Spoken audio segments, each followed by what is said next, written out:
I am the constitutional successor, no? I am the next in line ayon sa ating constitution. At meron akong sinumpaan noong ako ay nag-assume ng Office of the Vice President. At nakalagay doon that I will preserve and defend the Constitution. So, wala sa aking mga kamay ang pagsasagawa ng extra constitutional means, no, to overthrow the current administration. At hindi ko din gusto yon. Hindi ko gusto agawin yung posisyon ni Bongbong Marcos. Gusto ko makita ng taong bayan hanggang sa dulo kung gaano walang hiya si BBM. Heto nga ho mga ka-update at June 12, Independence Day.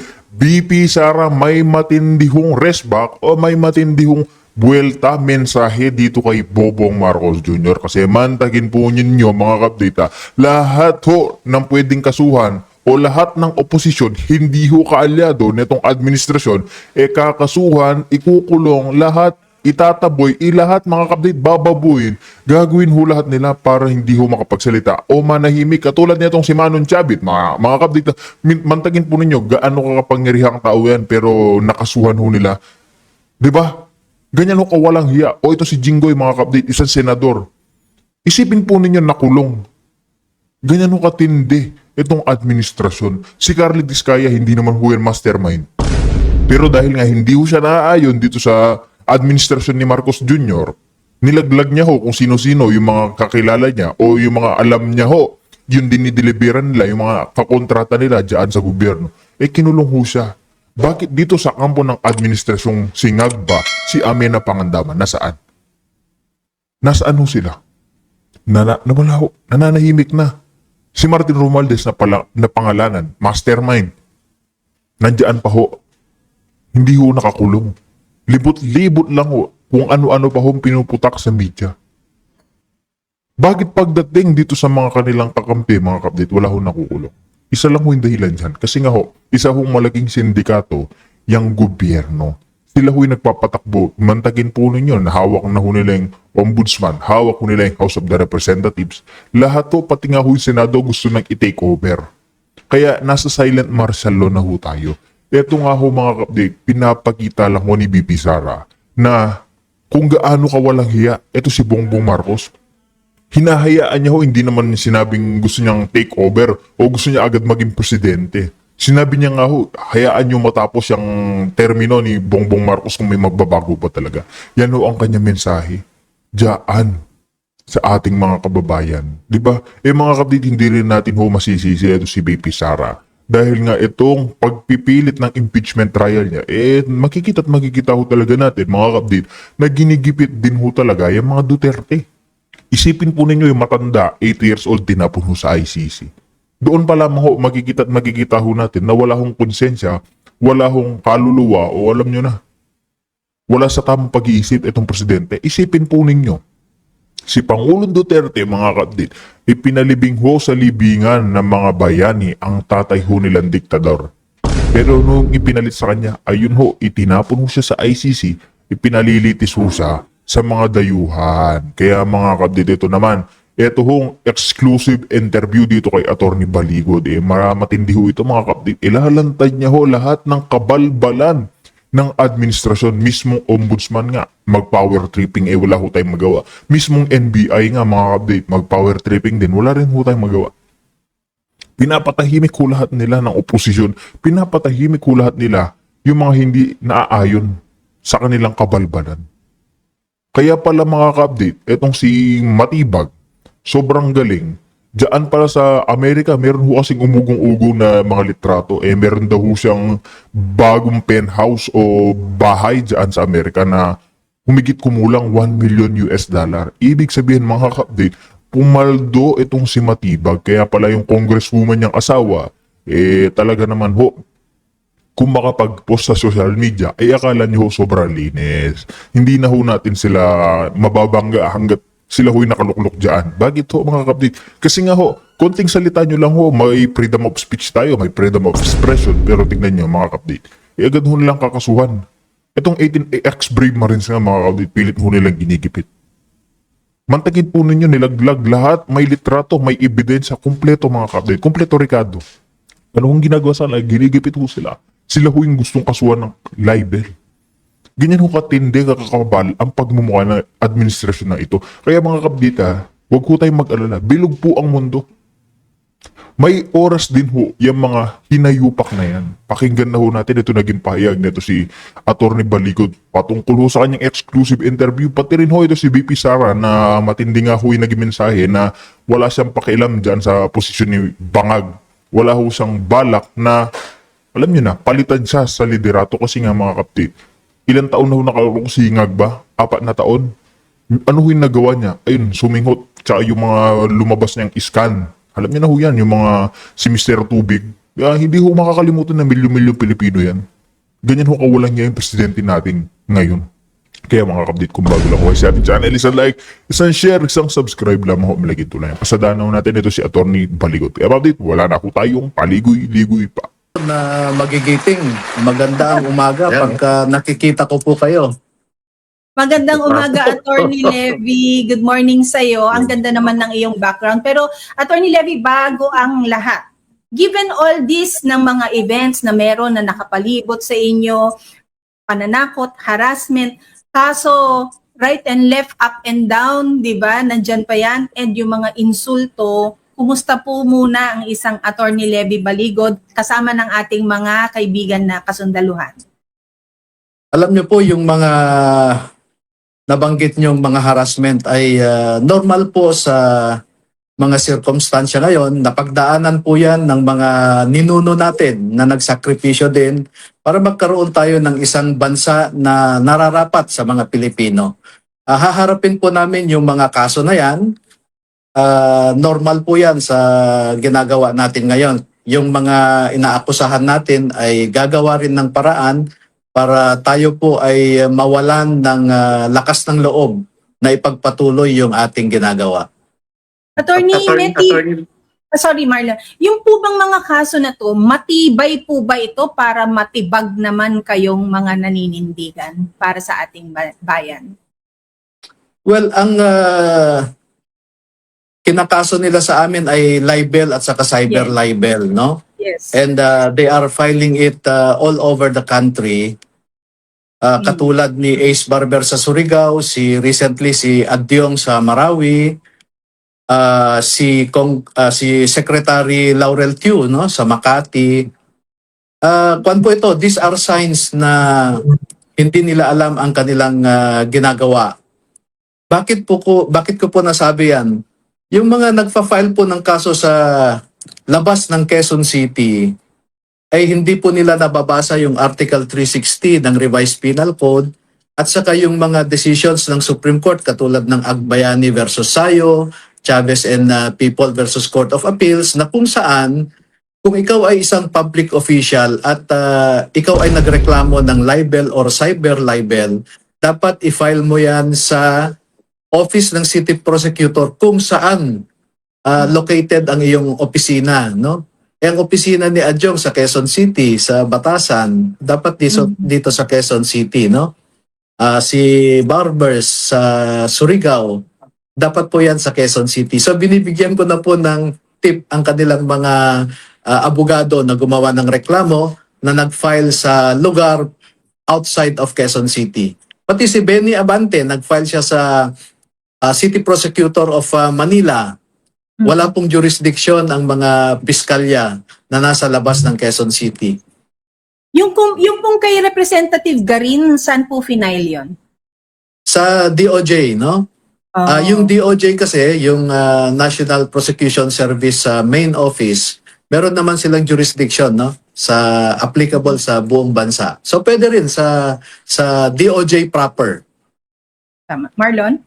Attorney, bago ko i-ano yung unang tanong ko, maraming salamat, Attorney. And saludo po ang sambayan ng Pilipino sa ipinakita niyong katapangan. Una kayong nakilala ng mga kababayan natin, yung pork barrel scam. Ang tanong ko po, Attorney Levy, paano niyo may kukumpara yung pag-handle sa iskandalo sa pork barrel noon at sa iskandalo ngayon sa flood control at maleta scandal? Halos pareho lang ang legal process na sinusundan ko po, ano. Ang problema lang noong panahon ni Pinoy, umasa rin kasi ako noon na matuwid na daan ang tatahakin ng gobyerno. Kaya nag-file din po ako, no, sa Department of Justice at saka sa NBI noon. At umaasa ako noon ng suporta ng national government para magkaroon ng patas na investigasyon. Pero bandang huli po ay pinili lamang nila yung kakasuhan. Out of the 14 senators, 4 lamang ang nakasuhan, no? Nakulong yung 3. Yung 25 naman na congressmen, no? Pero pagkatapos po niyan, yung ibang mga nangangamba na masasampahan din sila ng kaso ay naglipatan sa administration na party, yung Liberal Party. At doon na po nag-umpisa yung tinatawag nating selective prosecution dahil yung kakampi nila ay hindi na prinosecute. Ngayon naman po ay sa ombudsman ako diretso na nag-file, hindi sa NBI, hindi sa DOJ, dahil nakita ko na hindi magiging patas ang DOJ at saka NBI sa pag-iimbestiga dahil nga sa liderato na nandyan ngayon, no? Kaya dito sa ombudsman, nag-umpisa na po kami kahapon na bawat isa ay interviewin ng 7 na mga abogado, no? At tinitingnan nila lahat ng anggulo. Yan po ang tamang proseso, katulad ng ginawa namin ultimately doon sa PDAF scam noon. Ang problema lang talaga, ang gobyerno ngayon ay ginagawa ang lahat para mapigilan ang paglalahad ng mga ebidensya na ito. Ang isang indication dyan ay yung pagsisinungaling nila na di umano ay hindi kami nag-attend sa June 8 na imbitasyon ni Erwin Tulfo. Sinabi yan ni Gatchalian, ni Kiko Pangilinan, na hindi raw kami dumalo, sinayang ang oportunidad. Pero nagsisinungaling sila dahil nandoon po kami. At pagdating pa lang namin sa gate, ayaw kaming papasukin at grabe na ang radyo. Nagraradyo-radyo na yung mga security, humihingi ng paalam kay Sherwin Gatchalian at saka kay retired General Corpus, no, na sinasabing siya ang OSA ahead. Mga 10 minuto mahigit kami sa main gate. Pagdating namin sa building entrance, halos 1 oras din kaming inipit doon. At habang nandun kami, binulungan na po ako ng staff ng Senado na ang ginagawa ngayon, sabi niya, "Sir, ang ginagawa ngayon sa plenary hall ay consultative meeting, hindi na hearing," sabi nila. At ito ang sinabi, no, "You need not attend." Kaya nung sinabihan po ako ng ganon, ay nag-isip ako na, sige, kung ayaw nyo kaming pakinggan talaga, mag-press con na lang ako kay Senator Padilla. Kasi hinanap ko si Senator Cayetano, ang sabi sa akin, hindi makapasok dahil masama daw ang pakiramdam. Wala rin si Senator Pia, wala rin si Senator Marcoleta. Kaya si Senator Robin, na miyembro ng Blue Ribbon Committee, ang nahingan ko ng pabor na kung pwedeng mag-press con nga doon sa opisina niya. At inilahad ko naman doon yung mga points sana namin na sasabihin namin sa hearing na yon. Ang una po ay yung propriety of Erwin Tulfo presiding over an investigation where he himself is being accused of malfeasance, no? And even crime. Pangit naman na siya ang inakusahan, siya ang mag-imbestiga at siya ang magsasabi kung sino ang sinungaling at sa hindi. And one danger is proved by him filing a libel and cyber libel cases against us in Pasay City. Ano ang sinasabi niya doon? Sinungaling daw kami. Ano ang patutunguhan ng investigasyon niya? Ang gagawin lamang po niya ay he will cite us in contempt for testifying falsely at ipapa-detain niya kami sa Pasay City Jail, no? Hindi naman po patas yun. Yung sinabi ni... Yeah, sorry, Pam. No, just a follow-up, no? When did you find out Kasi di ba po gabi na yon na meron na po kayo na-receive na email na iniimbitahan kayo, tama po ba? But when did you find out na consultative meeting na lang at hindi siya hearing? Doon lang po sa Doon na- Senate. Nandun na po kami sa Senado, yung hinihingan kami ng QR code. Oho. So, Oo. na-stuck po kami doon ng halos isang oras kasi bawat isa sa amin Magsasign ay up. magsa-sign up at saka pan po medyo cumbersome yung pag-sign up dahil electronic. They need all your personal information including an identification card, pipicturan pa nila, etc. No? It takes about 3 to 5 minutes per individual. So natagalan doon.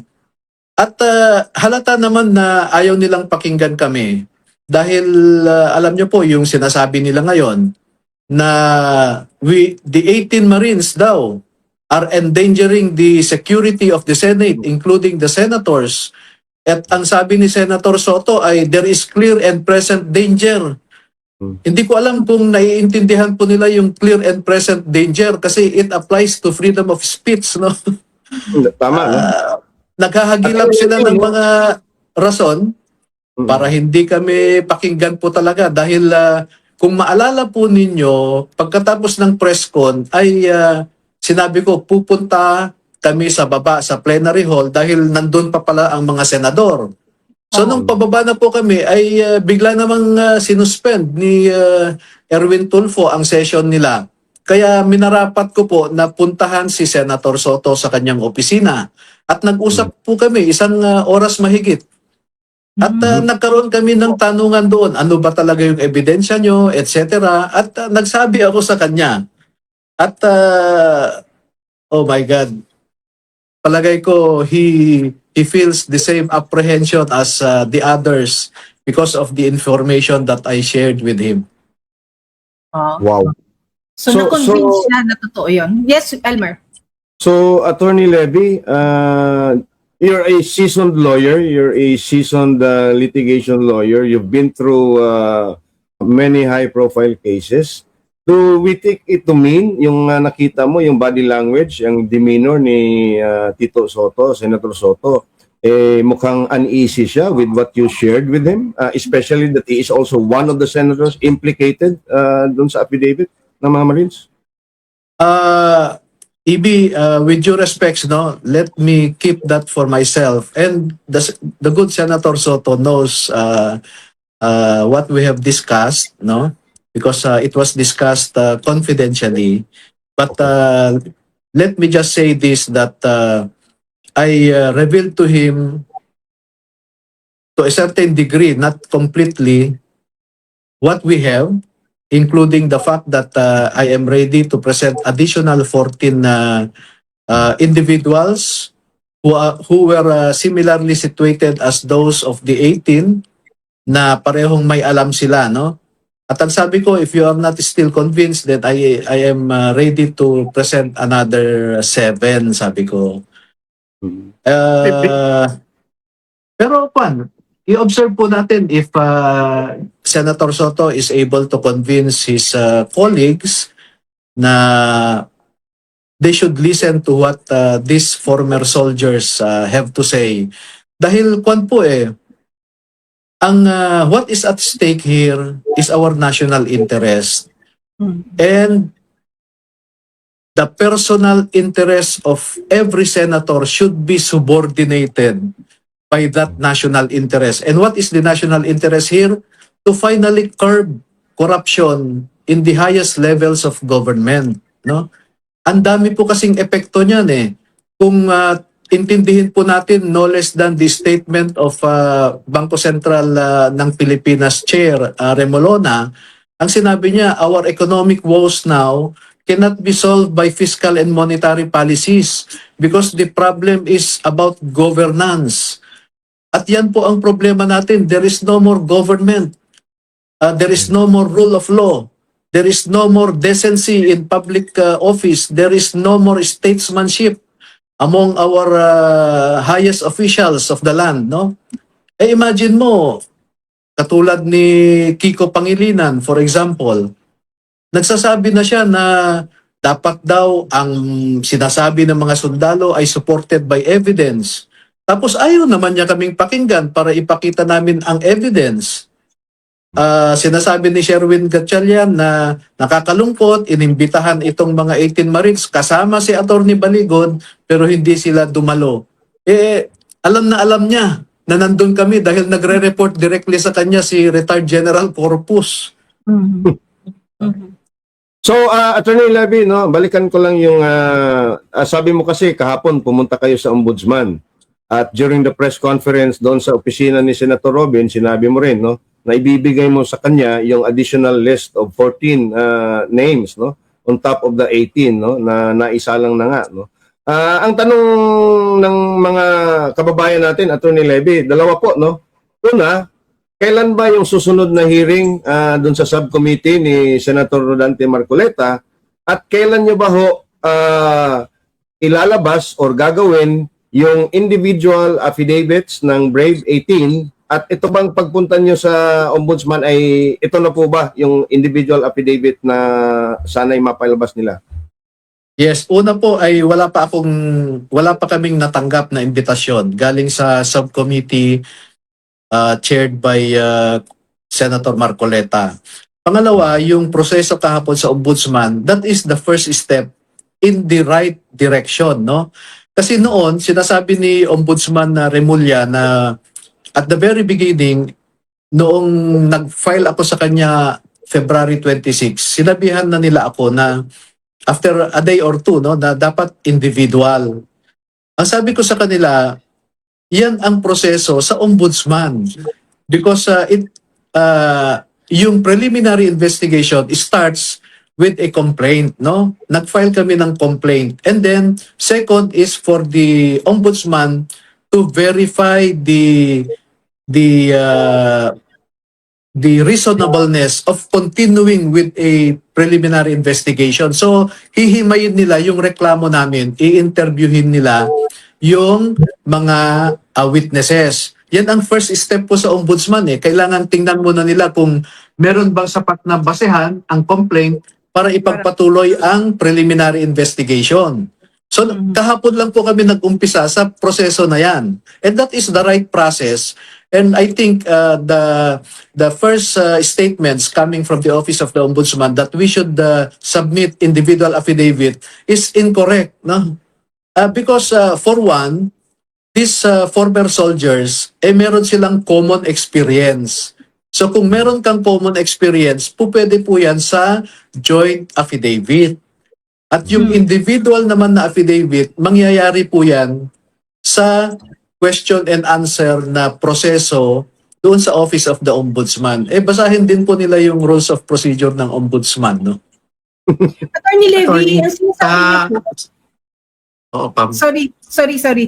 Sinasabi niyo po na ang tamang proseso ay sa Ombudsman. Pero naniniwala po ba kayo na sa Ombudsman din isang fair playing field for you? Yeah, actually, I expressed that apprehension in front of the 7 or 8 investigating attorneys of the Office of the Ombudsman. No, that at the early stage there seems to be a prejudgment on the credibility of the 18 soldiers, sabi ko. Pero umaasa pa rin kami that the Ombudsman is an institution that can weather partisan considerations from its highest echelon, no? Yung top officials nila. I think yung 99.9% ng lawyers sa Ombudsman are also patriotic at susundan din po nila ang ebidensya. Marlon? Attorney, sa isang interview kay former Congressman Mike Defensor, no, nasabi niya ron na posible na nagurgur na si Sergeant Gutesa. From your end, anong informasyon po ang natanggap nyo? At kamusta rin ang family ni Sergeant Gutesa? Kay Mike Defensor lang din ako humihingi ng impormasyon galing kay Gutesa. Ang alam ko ay ang akala ni Mike noon ay patay na si Gutesa. Pero yung recent naman na mga informations ay buhay pa siya Pero ang utos sa kanya ay wag nang magpakita muna, magtago muna. Pero alam ng pamilya na buhay pa siya. So hindi siya hawak ng government o ng kung sino man. Nagtatago siya. Hindi, hawak siya, no? Yung pagtatago niya ay utos sa kanya nung dating mga nagpumilit na gumawa siya ng isang recantation. Yung binawi niya, yung sinabi niya sa Senado at sa mga affidavit niya. At pinagbintangan pa niya doon na di umano ay sinuhulan siya o binayaran siya ni Mike at saka ni Senator Marcoleta, no? Yun yung nasa recantation niya. Okay. Balikan ko lang yung sinabi mo. Kuya, sundutan ko lang. Okay. Go ahead, Nabanggit yes. nyo rin po nung nakaraang press con na merong 14 na sundalo pa ang lalabas. Sila na ho ba ang i-represent nyo sakaling magkaroon na uli ng pagdinig sa ilalim ng Cayetano Marcoleta Blue Ribbon Committee? Hindi pa ho dahil alam nyo sa nangyayari ngayon, katulad nung pinagbibintangan kami na we are endangering the security of the Senate, no? Pangalawa, makita nyo naman yung galaw ni NBI, no? And NBI is hindi maaasahan when it comes to honesty and impartiality. You cannot depend or rely on Matibag, no? Very obvious 'yan. At hindi lang po alam siguro ng mga kababayan natin kung ano yung mga nangyayari actually sa mga sundalo na halos araw-araw ay may nagpukunwari na naghahanap sa kanila. May naka-face mask, etc. No? Pati barangay officials minsan ginagamit para magtanong kunyari sa bahay ng kamag-anakan nila, etc. Maraming pressures, maraming subtle threats, no? Yung sinabi na lang ni Gary Alejano, yung classmate ni Sunny Trillanes na merong subtle threat, no? At marami po sa totoo lang nanggagaling sa mga private interest groups, nanggagaling sa security forces natin, yung mga subtle po, no, na pananakot, etc. Sabi nga nila, meron daw recording pa na di umano ay nanunuhol ako, nagre-recruit ako sa mga gustong mag-testify. Una, no, iklaro ko lang, masama ba na mag-recruit ng mga testigo na may kinalaman sa isang krimen na magsalita? Right. Yan nga po ang objective ng gobyerno mismo na hanapin ang mga ebidensya sa isang krimen. At kung sino man ang magtatago ng mga ebidensya na yan ay pwedeng kasuhan ng gobyerno ng obstruction of justice. Yan na nga po ang ginagawa ko na mag-recruit ng mag-testify na may kinalaman para makatulong sa paghahanap ng hustisya naman para sa pinakamalaking nakawan, no, sa kaban ng bayan.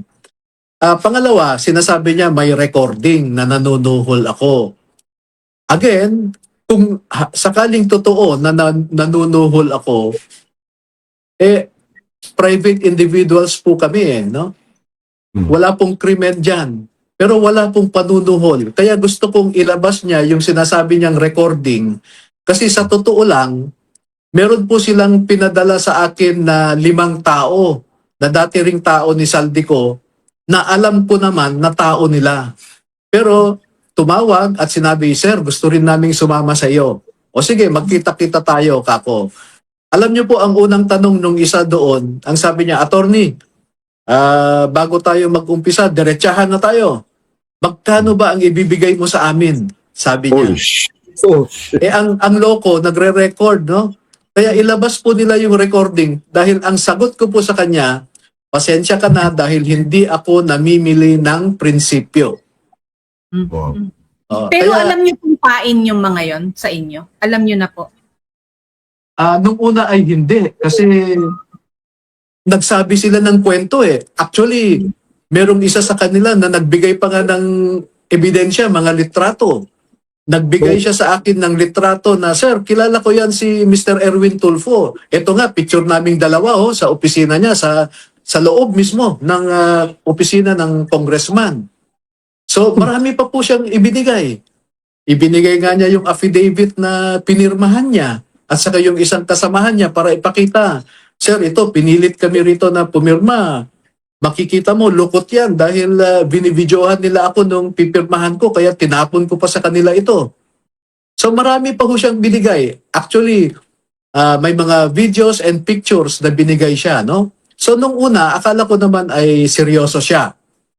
Pero nung kasama na niya yung additional na 4, ayun po kaagad ang tanong nila sa akin, no? Magkano ba ang ibibigay mo sa amin? Kaya ang sabi ko, hindi ako namimili ng prinsipyo. Kaya malakas po ang loob ko na magsabi na ilabas ni Matibag yung recording na sinasabi niya dahil mapapahiya siya at saka yung mga planted na pinapunta niya sa akin. Mga ahente niya. Yes, Attorney Levy, no? It seems, no, hindi naman bulag yung mga tao. It doesn't take a genius or a rocket scientist to understand what's really going on. And we all know that government has been weaponized, no, against people like you, the 18 Marines, and even the Dutertes and VP Sara herself, no. Attorney, ano yung masasabi mo doon sa naratibo nga nila na in fact accusing you na you are an armed threat on the security of both the Senate and the senators, at ang sabi pa nila nga, I think that was yesterday or 2 days ago, when the Senate website mismo was defaced, at sinabi ni Sherwin Gatchalian na it's part daw of that threat, no? Para bang linalagyan na nila ng story arc yung narratiba na under immense security threat yung Senado at mga senador, no? So how do you deal with this now, Attorney, moving forward on probably the next hearing? Kasi nga hinaharang talaga nila yung Senado at naka-work from home pa yung mga trabahante doon. Una, no? Napakaraming police at Philippine Marines na nagsesecure ng Senate building, including its premises. Pangalawa, bawat senador dyan ay merong minimum na 5 na security detail, no? Maliban sa kanilang private security na hinire nila. Paano naman namin ite-threaten sila na pagpasok mo pa lang sa gate, kakapkapan ka na? No? Hindi kutsilyo nga, hindi pwede. Ang sa totoo lang, no, itong mga ito kasi, mga spoiled brats ang mga ito eh. Na kahit lamok ay matindi na sa kanila. Makagat lang ng lamok ang mga ito eh, matindi na ang Kabebe na. OA na ang kanilang mga magulang, no? Ewan ko sa kanila. I think it's either they are creating stories na tinatakot ang sarili nila, or it is part of their overall effort to prevent truth from coming out. Attorney Levy, yung pagpunta niyo po nung June 8, was it June 8 yung kay yung kay Erwin Tulfo na consultative meeting lang? Is that also you? At tapos doon niyo lang po nalaman na meeting lang yung ginaganap. Is that also you recognizing his BRC or Blue Ribbon Committee faction? Kaya po kayo sumito? No, actually I was very clear about that point, no? Na we are not here to legitimize that aggregation of senators as the Senate Blue Ribbon Committee. Because as a lawyer, I understand their rules. I understand the Constitution also.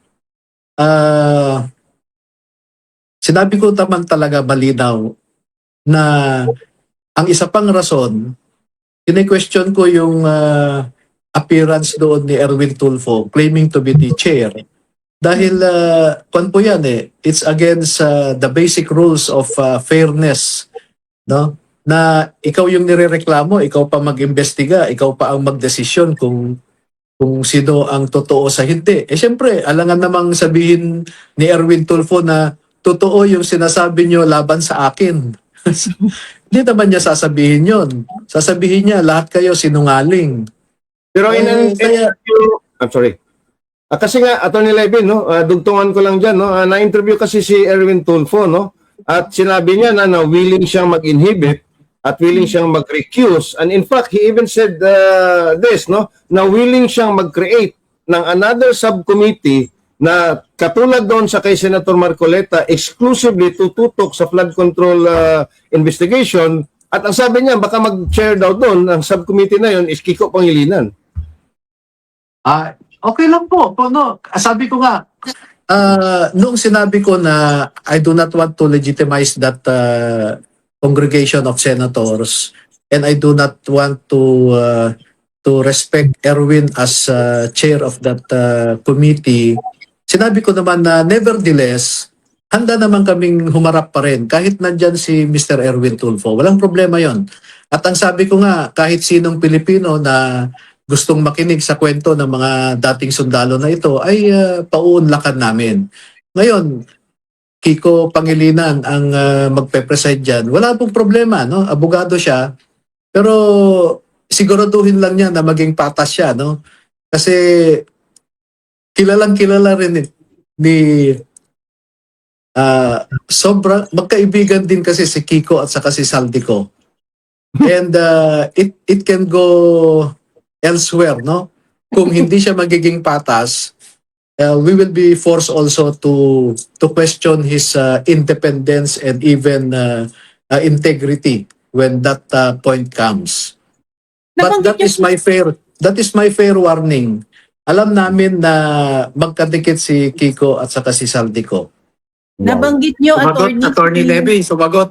Nag-text. Sabi, noted daw, noted.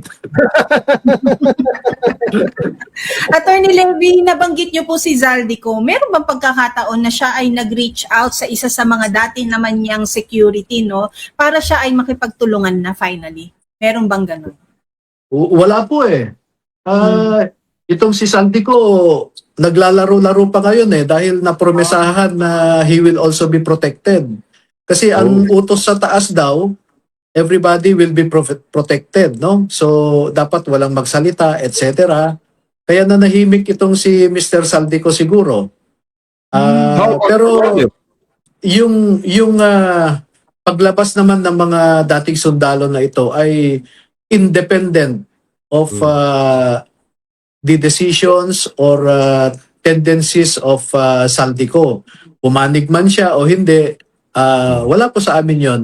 Dahil tumitindig lamang po ang mga dating kasundaluhan na ito base sa kanilang nalalaman, personal knowledge. At i-emphasize ko nga po yan, no?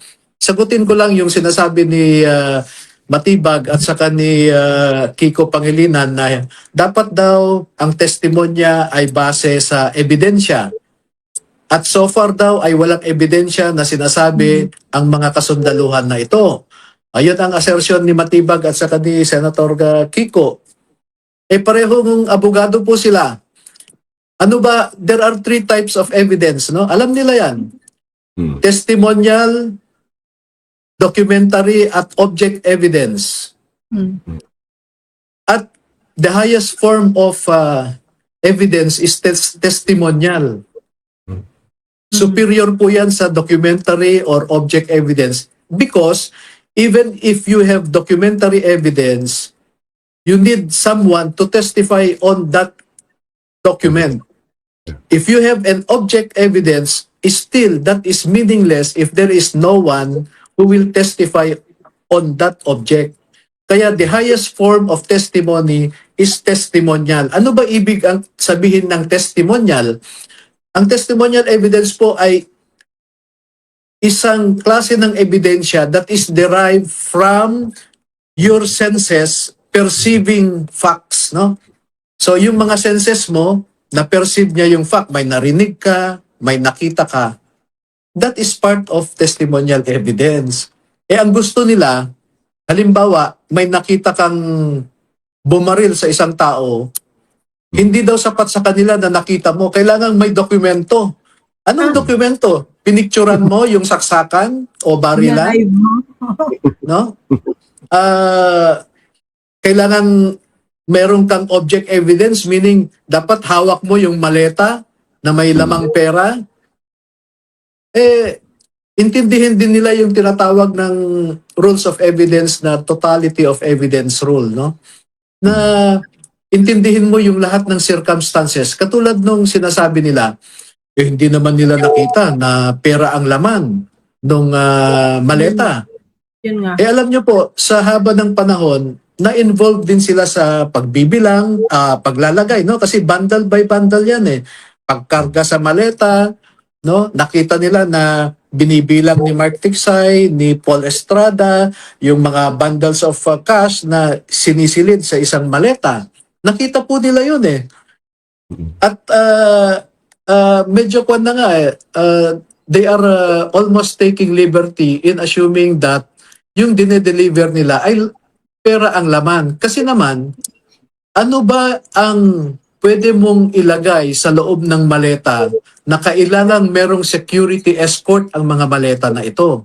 Hindi naman ho siguro mga damit yan. Hindi rin naman po siguro mga dokumento yan. Anong klaseng dokumento po yan? Yung 56 na maleta, puro dokumento, dadalhin sa bahay mo? Tapos naka-bulletproof na SUV at helicopter pa.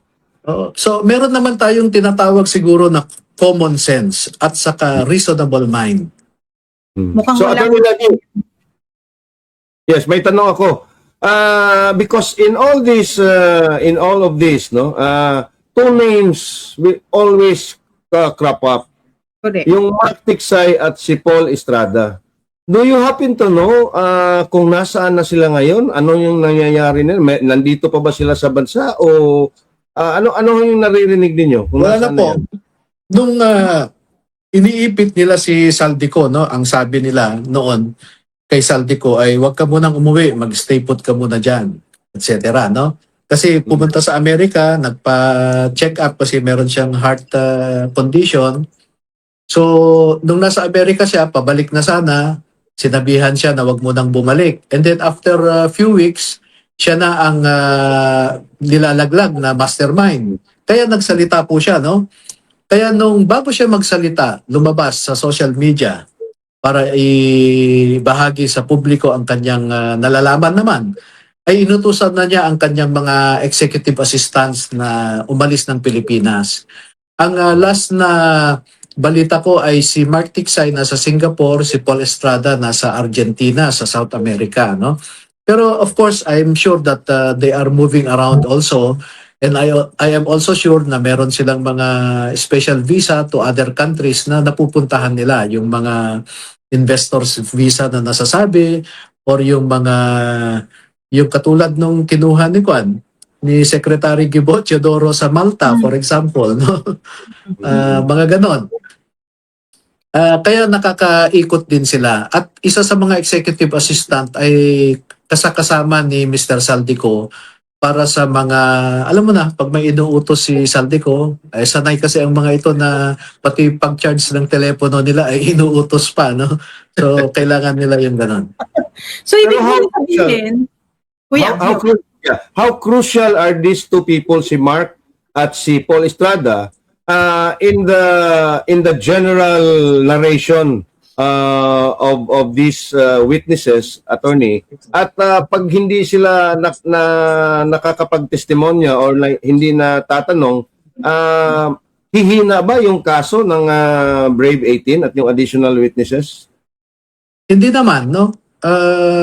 Although they will corroborate what the former soldiers are claiming to be a scheme in the reception and delivery of billions of money to politicians, no? Pero kung lalabas sila, 5 po sila yan na executive assistants. Kung lalabas sila ay maganda. Pero yung sinasabi ng mga sundalo ay sapat na, no? Pero itong si Saldico sana, ito ang isang maganda na lumabas at magpakalalaki at sundin niya yung sinasabi ng kanyang anak. Kinausap siya ng kanyang anak na kailangang magsabi na siya ng totoo, lumabas siya dahil nakakahiya na, no? Isipin mo po yung mga nasa gobyerno, they are supposed to be serving the interests of the people, but they are actually serving their own interests at the expense of the people. At gagamitin pa nila ang mga security forces para itago ang katotohanan, no? And I had been asked by some people kung ano ba ang role ng AFP dito. And under the law, basahin po ninyo yung Article 2, no? The armed forces of the Philippines shall be comprised of a citizen armed force. So, gusto kong i-emphasize yun. The armed forces of the Philippines is comprised of a citizen armed force. Alam nyo, itong sinasabi nilang, wag nyo na raw sabihin, wag nyo na nang tawagin na ex-soldiers ang mga 18 na ito. Isa dyan, nangunguna ngayon, si Mr. Ariel Kerubin, no? Na nung una, ay pinepraise niya itong si Orly Gutesa at inudyukan pa niya. Yung iba na, yung ibang kasamahan ni Orly Gutesa ay lumabas na kayo para sabihin nyo ang totoo. Aba, nung lumabas yung 18, ang sabi na niya, ginagamit na lang daw itong 18. No? Where is the principle there? No? Where is integrity there? Where is consistency there? So, ang sinasabi ko ngayon, actually, lahat tayo, we are members of the armed forces of the Philippines. We comprise the citizen armed force. Legally and technically and constitutionally, lahat tayo sundalo para sa bayang Pilipino, no? Para sa bansang ito, lahat tayo ay sundalo. Number 2, ang sabi doon the armed forces of the Philippines is the protector of the people and the state. Wala siyang ginamit doon na government.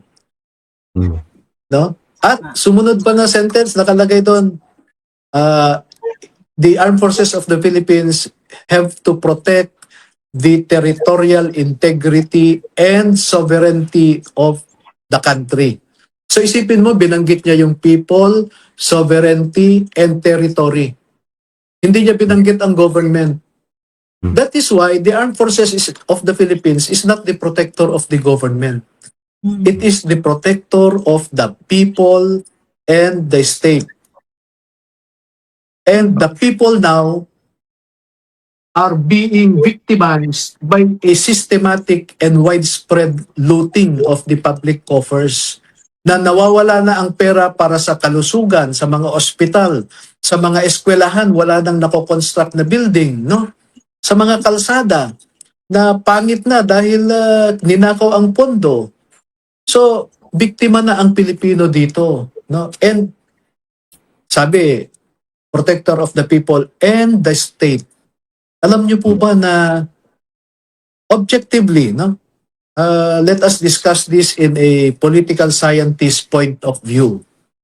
We are now a failed state. We are. There is no more rule of law. There is no more, di ba, nakalagay sa Article 11 ng Constitution natin na yung mga public officials dapat ay laging handa na managot sa taong bayan. Wala na po yan eh. Yung ano ba yung elements ng state? People, government, sovereignty, and territory, no? Tingnan mo yung territory natin ngayon, bago na yung Bajo de Masinloc. Hindi nila naprotektahan. People, biktima na ang mga tao ngayon. Tumataas ang unemployment rate, tumataas ang inflation rate, abot na tayo ng 8%. Ang poverty incidence, hunger, tumaas na, lumampas na sa 50%. Ano pang gusto nyo? GDP? Swerte na po tayo pag dito sa second quarter ay nakasampa tayo ng 2% na GDP, no? Swerte na tayo niyan. Peso dollar exchange rate bumababa. Ang sabi ng UP School of Economics, we are now under economic stagflation, no? Pag intindihin po natin yung stagflation, stagnant ang economy pero tumataas ang inflation. Matindi po yan dahil walang bagong production, hindi tumataas ang sweldo, dahil hindi makapagbigay ng mataas na sweldo ang mga nagnenegosyo dahil lugi ang negosyo, pero tumataas ang bilihin. So karamihan sa mga wage earners ay matatamaan dito. Kaya stagflation, and it takes years to recover from that state, no? Talking from an economic point of view. So, biktima ang mga tao. Ngayon, meron bang governance? Kasi government is one element of state. Wala nang gobyerno ngayon eh. Tingnan nyo ang NBI, tingnan nyo, tingnan nyo ang House of Representatives, captured ng executive. Tingnan nyo ang Senado, the executive is trying to capture the Senate. Where is balance? Where is check and balance now? Where is independence of the three equal branches of government? Wala. So, So, wala na yun. The Constitution, wala na. It's just now a mere scrap of paper for these people, no? Marlon, yeah. O, sa sinasabi niyo yung attorney, saan patatakbo yung mga kababayan natin? At ano pang pinag-uugutan yung pag-asa? Yun na nga, tayong mga mamamayan ay dapat we invoke our constitutional right, no? Dahil nakasaad diyan, all government authority emanates from the people. Sovereignty resides in the people. Sabi, di ba? Sovereignty resides in the people and all government authority emanates from them. Tayo po ang ang mga mamamayan, ang tunay na makapangyarihan sa bansang ito. Kailangan, at nawala po yan, no? Nawala po yan sa ngayon. At kailangan we reclaim, the people of the Philippines should reclaim that constitutional mandate, that constitutional philosophy, that sovereignty resides in the people and all government authority emanates from them. Yun po ang nakikita kong solusyon sa ngayon. Which brings us to this very, very important question, no, Attorney Levy, no? I remember nung unang interview namin sa inyo, tinanong kita, do you consider the Philippines now as a failed state? This was in March, I think, no? Unang lumabas yung Brave 89. At ang sabi mo, you still have hope. Now, you are a few months later, no? Sinabi mo na talaga, because I believe then in March that we are already in a failed state. Now, sinabi mo, we are in a failed state. At nakikita natin yung constitutional crisis doon sa leadership sa Senado.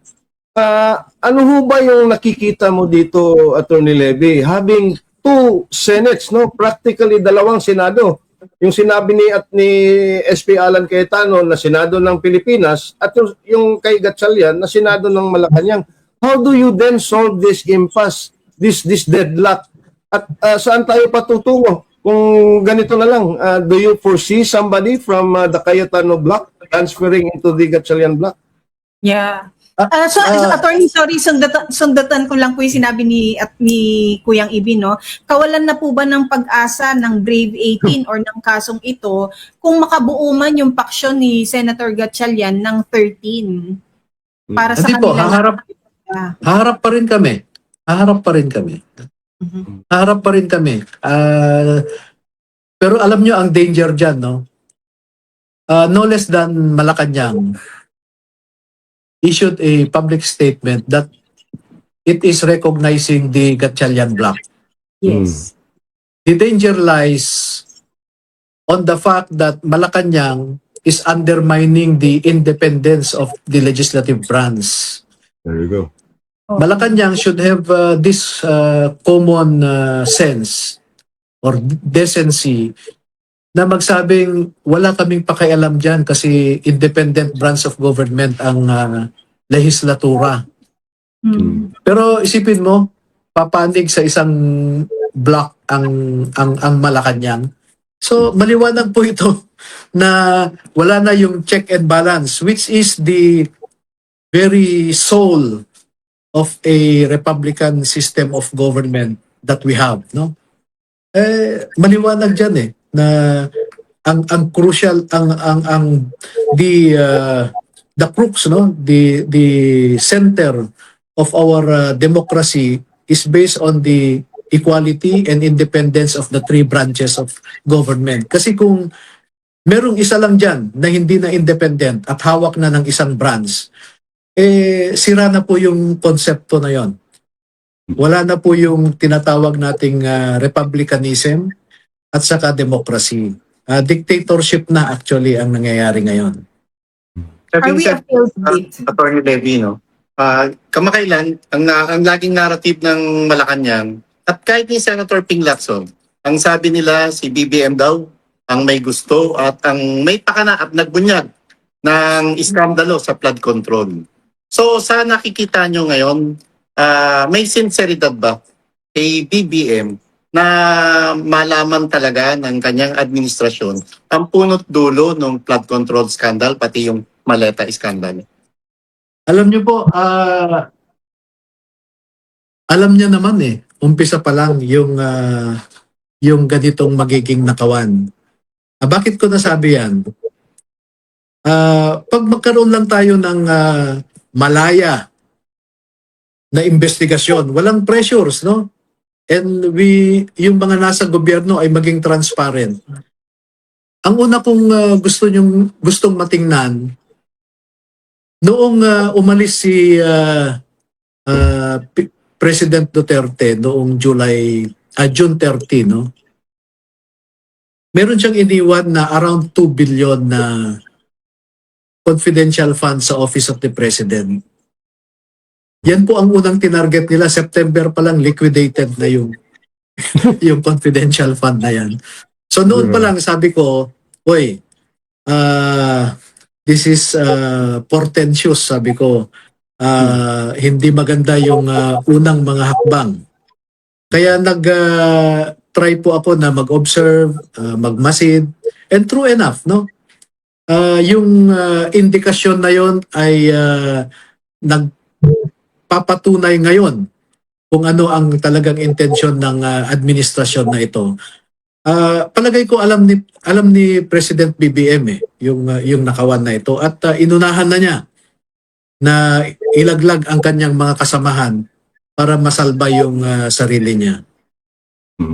Attorney Levy, last from my end, no? Kumusta po ang moral ng ating Brave 18 dahil po sa pang-iinsulto na naririnig natin mula sa mga Tulfo brothers na tawagin na lamang silang kargador? Kumusta po ang kanilang mga moral? At kayo po, At kayo po na bilang tumatayong kuya, tatay nila or tinitingnan nila para sa tulong, ano naman po yung nararamdaman niyo para din sa kanila? Nawala si Attorney Levy. Actually, kanina may mga comments dito na medyo nawawala din yung signal niya, no? We'll have to wait for his signal to return. Ano nakabalik, no? May last question pa rin ako. May point in question dito eh. Baka may lakad na rin, no, because he was already preparing, no, ng ano, no. Ang ganda, pero Kuyang, sige, no pressure to no pressure sa kanya na Pero makabalik. thank you, Kuyang. Thank you. Pero Thank you kay salamat. Attorney Levy and kay Ma'am Malu, no? Sana mauulit. Ang dami natin natutunan. Pero marinig natin yung consistency, no? Kasi hindi mo siya mabali. Parang sa ibang paraan niya sinasabi yung dati na rin niyang sinabi. Kaya yung sa comments din na-appreciate nila yung consistency ni Attorney Levy, no, sa mga pahayag niya. Ito nakabalik naman. Nakabalik na? Ito yung importanteng tanong din, Pam Marlon, no, na tinatanong. Wait lang, Kuyang. Ibalik lang natin si Attorney Levy. Ayun, Attorney, welcome Hello? Yes, Attorney. Yeah. Hi, Attorney. Opo, nawala tayo dun sa kanina, Attorney Levy, no? Ay, Yan na nawala. naman. Attorney Levs. Signal. Ayun po, kumusta po ang moral ng ating mga Brave 18? Okay na? Sa mga, balikan Yes. po natin kung saan tayo naputol Hello? kanina. Naririnig niyo po kami, Attorney Levy? Attorney Levy, naririnig niyo po kami? Hello? Opo, naririnig po namin kayo. Parang may problema yung niya, yung device. I think naka-cellphone siya. No? Naka-cellphone kasi siya. Sa latag ng cellphone. Kasi ang gusto ko kasing itanong, kasi ang daming gustong magpadala ng tulong sa mga sundalong yan after nakita nila yung testimonya nila doon sa Senado, no? And it seems na walang opisyal na mga ano. Kasi meron akong nakikita, nababasa na nagpo-post na din na kung gustong magpadala ng tulong. Ang problema niyan, Pam at Marlon, baka doon idirekta sa kanilang mga GCash o sa kanilang mga bank account at i-claim nila ngayon na ibibigay nila doon sa mga ano. Attorney Levy, can you hear us? Yes, I do. Ayan po. Okay, Ayun po. go ahead, Pam. Yung po, naputol tayo kanina, kumusta po ang moral ng ating mga kaibigan sa mga insultong tinatanggap nila mula mismo sa mga senators para natawagin silang mga kargador na lamang. Alam mo po ang sabi nila, Attorney, mukhang angkop yung tawag ni Tulfo sa amin na kargador kami. Dahil karga-karga namin ngayon ang maaaring kinabukasan din ng ating bansa. Ayun. Karga-karga namin ngayon yung obligasyon. Karga-karga namin ngayon yung bigat ng problema ng ating bansa na doon sa aming buhat-buhat ngayon, yung aming bit-bit ngayon na katotohanan, ay maaaring siya ang magpapabago sa ating bayan. No? So, alam nyo, mas malalim pang mag-isip ang mga ito kaysa sa ibang mga nasa Senado eh. Tama. Oo. Kasi dagdag ko na rin, Attorney Levy, no, yung tinawag silang basurero, no? Ay sa amin maganda 'yon, no? Kasi marangal yung pagiging basurero at pagiging kargador at itong mga former soldiers na ito ngayon, inilalabas nila ang totoong mga basura ng mga kurakot na opisyal diyan sa ating gobyerno. Kaya saludo po kami sa inyo at sa kanila. Pero Attorney Levy, this is one of the most important questions din, no, na ang ating mga publiko ay nagtatanong, no. Nung nakita kasi nila yung testimonya ng mga ilan doon sa Brave 18, doon sa kay Senator Marcoleta subcommittee hearing, marami pong nagtanong at gusto magpadala ng kunting tulong doon sa mga ex-soldiers natin. At meron na akong nakikita at napapansin, Attorney Levy, no, na mga nasa social media na nagpapasaring na para bang doon ipadala sa kanila ang tulong, tapos sila na ang magbibigay. Ang dami ko rin, no, sa kay Pam, kay Marlon at sa akin, nagtatanong, can they send it to me? Sabi ko, no. At best, we will ask Attorney Levy Baligod kung may magpapadala ng tulong, kanino ipadala, at huwag nang idaan ng kung sino-sino pa. So, once and for all, Attorney Levy, can you clarify to the Filipino people kung gustong may tulong pinansyal na ipapadala, saan po? At kung tumatanggap po ba kayo on behalf of the Marines? Yan pa ho ang pinag-uusapan namin dahil maselan na issue yan. Ayaw din ng mga kasundaluhan natin, no? Yung itong 18 na tumanggap na diretso sa kanila. Kaya pinag-uusapan namin yung sistema. At isa sa aking naiisip pa nga ay pipili ako ng isang bishop man lang, no?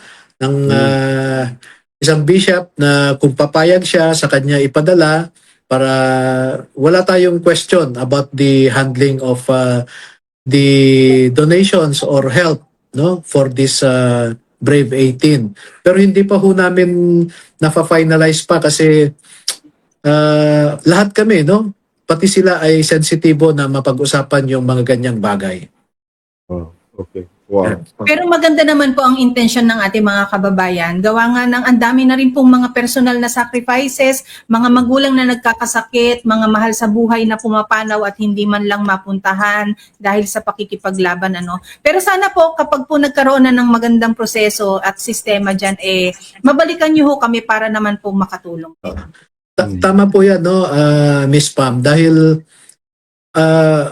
marami pong, ang sabi nila ay pakisabi na lang sa mga nagme-message na maraming salamat sa kanilang intensyon na tumulong sa amin.